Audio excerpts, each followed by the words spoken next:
Et nous sommes ravis d'accueillir Max Villalongue. Bonjour Max. Bonjour. Merci d'avoir accepté notre invitation.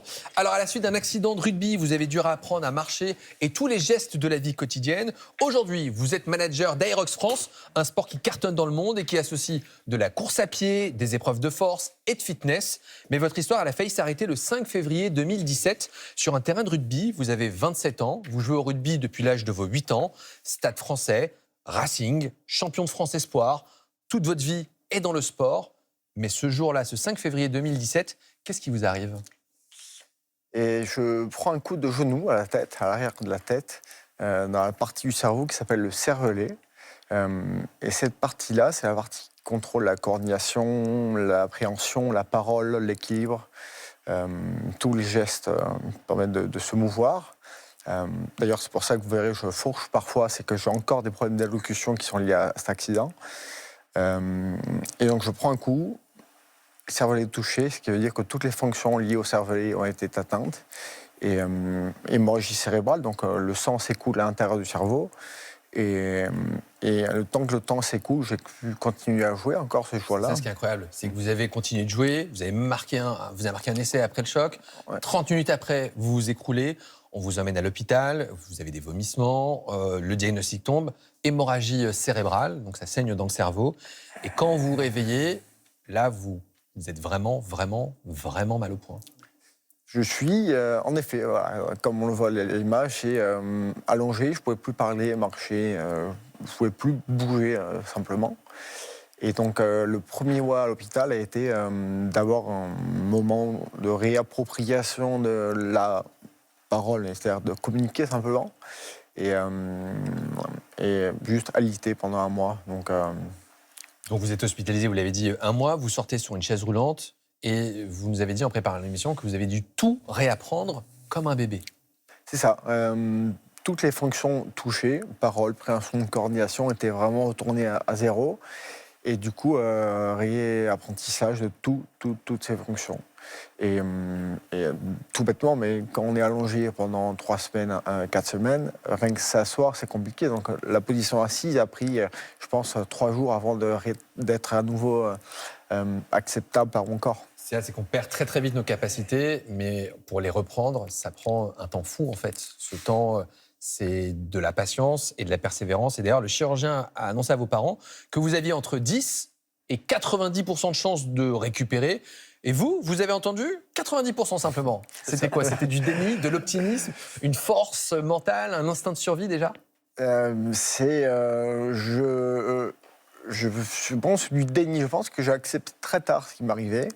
Même, je me rappelle que le 2 jours après, je pensais sincèrement sortir de l'hôpital à la fin de semaine. J'étais conscient que j'avais eu un choc, mais je n'étais pas conscient de la gravité du choc. Et j'avais demandé à l'époque à l'infirmière quand est-ce que je sortais, puisque le samedi, j'avais prévu mon anniversaire le samedi soir. Et c'est lorsqu'elle m'a regardé, qu'elle m'a répondu, que j'ai commencé à comprendre qu'il y avait peut-être pas une sortie rapide en tout cas. Donc j'ai accepté un peu tard et surtout j'avais qu'une envie, c'est revenir assez vite. Donc je n'ai pas regardé ce qui se passait, comment j'étais, j'ai juste vu le bout du tunnel et j'ai essayé d'avancer. Ce bout du tunnel, il a lieu dans un centre de rééducation. Et là, vous l'avez dit, vous avez dû tout réapprendre. Et vous aviez quoi comme soins ? Il y avait, on imagine, des kinés, des ergothérapeutes. C'est ça, kiné, ergothérapeute, psychologue, orthophoniste, bien sûr, médecin du sport. Vous dites, je vais revenir. Dans votre tête, vous dites, je dois et je vais m'en sortir. C'est ça. Et j'avais une obsession à l'époque, c'est assez marrant, c'est que je fais de la moto. Et j'avais qu'une obsession, c'est revenir vite pour pouvoir refaire de la moto très vite. C'était pas le sport en lui-même qui était mon obsession, c'était vraiment faire de la moto, être capable de monter sur une moto et en refaire.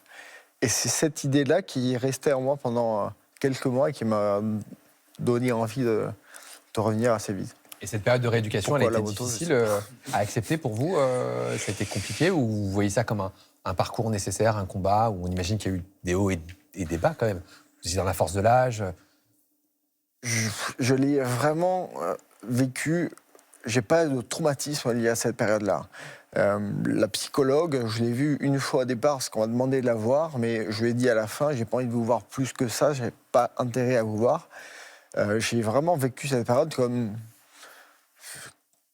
un match à gagner, quoi. Et j'ai pas été traumatisé, au contraire, je trouvais ça plutôt. J'ai eu une chance, je pense que c'est aussi ça a joué, c'est que l'année d'avant, j'avais perdu un pote à moi sur un terrain de rugby qui décède suite à une malformation cardiaque, donc à 26 ans. Et quand ça arrive, on relativise tous, on se dit c'est fou, 26 ans, c'est trop tôt. Mais ce qui est vrai, c'est qu'au bout de quelques mois, finalement, la vie reprend son cours et on passe à autre chose, même si c'est toujours présent. C'est moins puissant que ce qui m'est arrivé après. Et du coup, quand ça m'est arrivé, j'ai pensé à lui directement et je me suis dit, la chance que j'ai là, parce que j'aurais pu y passer le lundi soir, le lendemain de mon accident, et parce que pronostic vital engagé, soins intensifs, tout ça. Et quand je m'en sors à l'hôpital, que je vois que je suis encore conscient, je pense à ce mec-là en me disant, lui, il n'a pas eu de chance. Et beaucoup n'ont pas eu de deuxième chance. À tel point qu'un an après, avril 2018, eh bien, vous décidez de courir le marathon de Paris. 42 km de souffrance. Comment est-ce que vous avez fait ? Le sport m'a sauvé, en fait. Le sport m'a sauvé. Le sport a été là au quotidien, à mon retour en rééducation. C'est ce qui m'a permis de me réapproprier mon corps, de comprendre, de le sentir.